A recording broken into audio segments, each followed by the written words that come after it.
मेरे प्यारे देशवासियों, नमस्कार। आज देव दीपावली का पावन पर्व है। आज गुरु नानक देव जी का भी पवित्र प्रकाश पर्व है।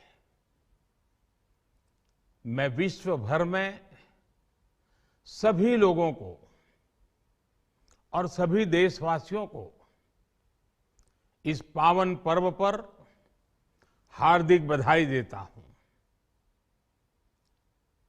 ये भी बहुत सुखद है कि 1.5 साल के अंतराल के बाद करतारपुर साहिब कॉरिडोर अब फिर से खुल गया है।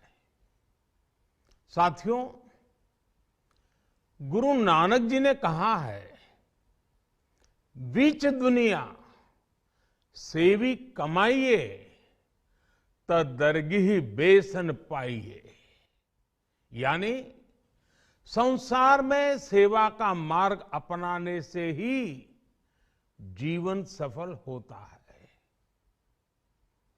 हमारी सरकार इसी सेवा भावना के साथ देशवासियों का जीवन आसान बनाने में जुटी है। न जाने कितनी पीढ़ियां जिन सपनों को सच होते देखना चाहती थी, भारत आज उन सपनों को पूरा करने का भरपूर प्रयास कर रहा है। साथियों, अपने 5 दशक के सार्वजनिक जीवन में मैंने किसानों की परेशानियों को, उनकी चुनौतियों को बहुत करीब से देखा है, महसूस किया है। इसलिए जब देश ने मुझे 2014 में प्रधानमंत्री के रूप में सेवा का अवसर दिया, तो हमने कृषि विकास, किसान कल्याण को सर्वोच्च प्राथमिकता दी। साथियों, इस सच्चाई से बहुत लोग अनजान हैं कि देश के 100 में से 80 किसान छोटे किसान हैं। उनके पास 2 हेक्टेयर से भी कम जमीन है। आप कल्पना कर सकते हैं, इन छोटे किसानों की संख्या 10 करोड़ से भी ज्यादा है। उनकी पूरी जिंदगी का आधार यही छोटी सी जमीन का टुकड़ा है। यही उनकी जिंदगी होती है।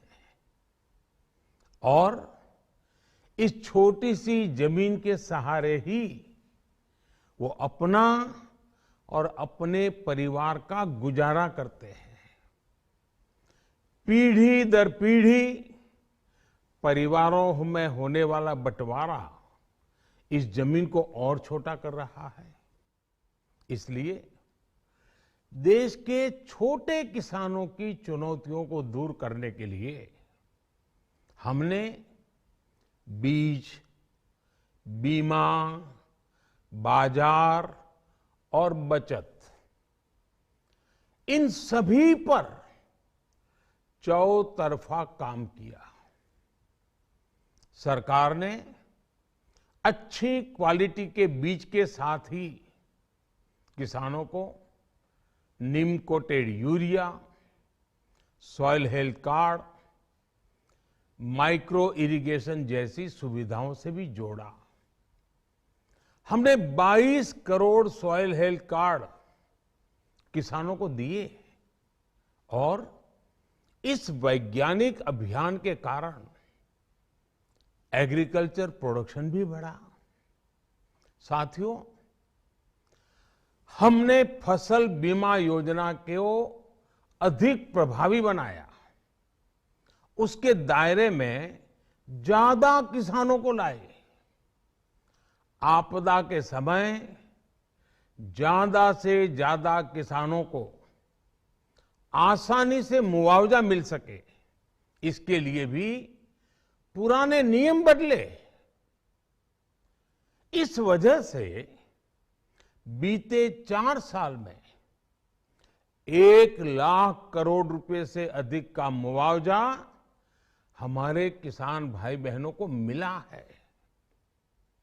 हम छोटे किसानों और खेत में काम करने वाले श्रमिकों तक बीमा और पेंशन की सुविधाओं को भी ले आए। छोटे किसानों की जरूरतों को पूरा करने के लिए सीधे उनके बैंक खातों में 1,62,000 करोड़ रुपए ट्रांसफर किए, सीधे उनके खाते में। साथियों, किसानों को उनकी मेहनत के बदले उपज की सही कीमत मिले, इसके लिए भी अनेक कदम उठाए गए। देश ने अपने रूरल मार्केट इंफ्रास्ट्रक्चर को मजबूत किया। हमने एमएसपी तो बढ़ाई ही, साथ ही साथ रिकॉर्ड सरकारी खरीद केंद्र भी बनाए। हमारी सरकार द्वारा की गई उपज की खरीद ने पिछले कई दशकों के रिकॉर्ड तोड़ दिए हैं। देश की 1000 से ज्यादा मंडियों को ई नाम योजना से जोड़कर हमने किसानों को कहीं पर भी अपनी उपज बेचने का एक प्लेटफॉर्म दिया। और इसके साथ ही देश भर की कृषि मंडियों के आधुनिकीकरण पर भी हमने करोड़ों रुपए खर्च किए। साथियों, आज केंद्र सरकार का कृषि बजट पहले के मुकाबले 5 गुना बढ़ गया है। हर वर्ष 1.25 लाख करोड़ रुपए से अधिक कृषि पर खर्च किए जा रहे हैं। 1 लाख करोड़ रुपए के एग्रीकल्चर इंफ्रास्ट्रक्चर फंड के माध्यम से गांव और खेत के नजदीक भंडारण, इसकी व्यवस्था, कृषि उपकरण जैसी अनेक सुविधाओं का विस्तार, ये सारी बातें तेजी से हो रही है। छोटे किसानों की ताकत बढ़ाने के लिए 10,000 एफपीओ किसान उत्पादक संगठन बनाने का अभियान भी जारी है। इस पर भी करीब 7,000 करोड़ रुपए खर्च किए जा रहे हैं। माइक्रो इरिगेशन फंड के आवंटन को भी 2 गुना करके 10,000 करोड़ रुपए कर दिया गया है।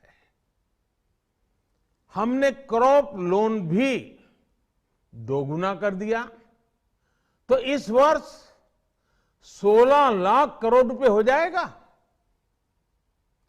अब पशुपालकों को मछली पालन से जुड़े हमारे किसानों को भी किसान क्रेडिट कार्ड का लाभ मिलना शुरू हो गया है। यानी हमारी सरकार किसानों के हित में हर संभव कदम उठा रही है, लगातार एक के बाद एक नए कदम उठाती जा रही है। किसानों की आर्थिक स्थिति सुधरे, उनकी सामाजिक स्थिति मजबूत हो, इसके लिए पूरी ईमानदारी से काम कर रही है। साथियों, किसानों की स्थिति को सुधारने की इसी महाअभियान में देश में 3 कृषि कानून लाए गए थे। मकसद ये था कि देश के किसानों को, खासकर छोटे किसानों को और ताकत मिले, उन्हें अपनी उपज की सही कीमत और उपज बेचने के लिए ज्यादा से ज्यादा विकल्प मिले। बरसों से ये मांग देश के किसान, देश के कृषि विशेषज्ञ, देश के कृषि अर्थशास्त्री, देश के किसान संगठन लगातार कर रहे थे। पहले भी कई सरकारों ने इस पर मंथन भी किया था। इस बार भी संसद में चर्चा हुई, मंथन हुआ और ये कानून लाए गए।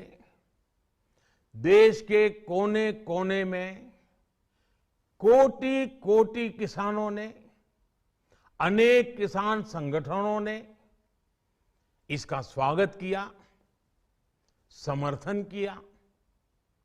मैं आज उन सभी का बहुत बहुत आभारी हूं, धन्यवाद करना चाहता हूं। साथियों, हमारी सरकार किसानों के कल्याण के लिए, खासकर छोटे किसानों के कल्याण के लिए, देश के कृषि जगत के हित में, देश के हित में, गांव गरीब के उज्जवल भविष्य के लिए पूरी सत्यनिष्ठा से, किसानों के प्रति पूर्ण समर्पण भाव से, नेक नियत से ये कानून लेकर आई थी। लेकिन इतनी पवित्र बात, पूर्ण रूप से शुद्ध किसानों के हित की बात, हम अपने प्रयासों के बावजूद कुछ किसानों को समझा नहीं पाए। भले ही किसानों का एक वर्ग ही विरोध कर रहा था, लेकिन फिर भी ये हमारे लिए महत्वपूर्ण था। कृषि अर्थशास्त्रियों ने, वैज्ञानिकों ने, प्रगतिशील किसानों ने भी उन्हें कृषि कानूनों के महत्व को समझाने का भरपूर प्रयास भी किया। हम पूरी विनम्रता से, खुले मन से उन्हें समझाते रहे। अनेक माध्यमों से व्यक्तिगत और सामूहिक बातचीत भी लगातार होती रही। हमने किसानों की बातों को, उनके तर्क को समझने में भी कोई कोर कसर बाकी नहीं छोड़ी। कानून के जिन प्रावधानों पर उन्हें ऐतराज था, सरकार उन्हें बदलने के लिए भी तैयार हो गई। 2 साल तक हमने इन कानूनों को सस्पेंड करने का भी प्रस्ताव दिया। इसी दौरान ये विषय माननीय सर्वोच्च न्यायालय के पास भी चला गया। ये सारी बातें देश के सामने है, इसलिए मैं इनके अधिक विस्तार में नहीं जाऊंगा। साथियों, मैं आज देशवासियों से क्षमा मांगते हुए सच्चे मन से और पवित्र हृदय से कहना चाहता हूं कि शायद हमारी तपस्या में ही कोई कमी रही होगी, जिसके कारण दिए के प्रकाश जैसा सत्य कुछ किसान भाइयों को हम समझा नहीं पाए। आज गुरु नानक देव जी का पवित्र प्रकाश पर्व है। ये समय किसी को भी दोष देने का नहीं है। आज मैं आपको, पूरे देश को ये बताने आया हूं कि हमने 3 कृषि कानूनों को वापस लेने का, रिपील करने का निर्णय लिया है।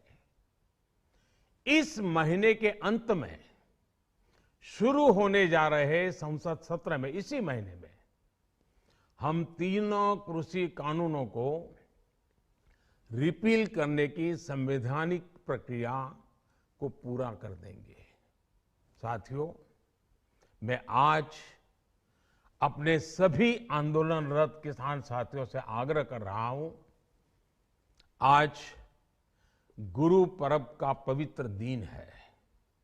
अब आप अपने अपने घर लौटे, अपने खेत में लौटे, अपने परिवार के बीच लौटे। आइए एक नई शुरुआत करते हैं, नए सिरे से आगे बढ़ते हैं। साथियों, आज ही सरकार ने कृषि क्षेत्र से जुड़ा एक और अहम फैसला लिया है। जीरो बजट खेती यानी प्राकृतिक खेती को बढ़ावा देने के लिए देश की बदलती आवश्यकताओं को ध्यान में रखकर क्रॉप पैटर्न को वैज्ञानिक तरीके से बदलने के लिए एमएसपी को और अधिक प्रभावी और पारदर्शी बनाने के लिए ऐसे सभी विषयों पर भविष्य को ध्यान में रखते हुए निर्णय लेने के लिए एक कमेटी का गठन किया जाएगा। इस कमेटी में केंद्र सरकार, राज्य सरकारों के प्रतिनिधि होंगे, किसान होंगे, कृषि वैज्ञानिक होंगे, कृषि अर्थशास्त्री होंगे। साथियों, हमारी सरकार किसानों के हित में काम करती रही है और आगे भी करती रहेगी। मैं गुरु गोविंद सिंह जी की भावना में अपनी बात समाप्त करूंगा। देहि शिवा वर मोहे इहे, शुभ कर्मन ते कबहू न टरो। हे देवी, मुझे ये वर दीजिए कि मैं शुभ कर्म करने से कभी पीछे ना हटूं। जो किया किसानों के लिए किया, जो कर रहा हूं देश के लिए कर रहा हूं।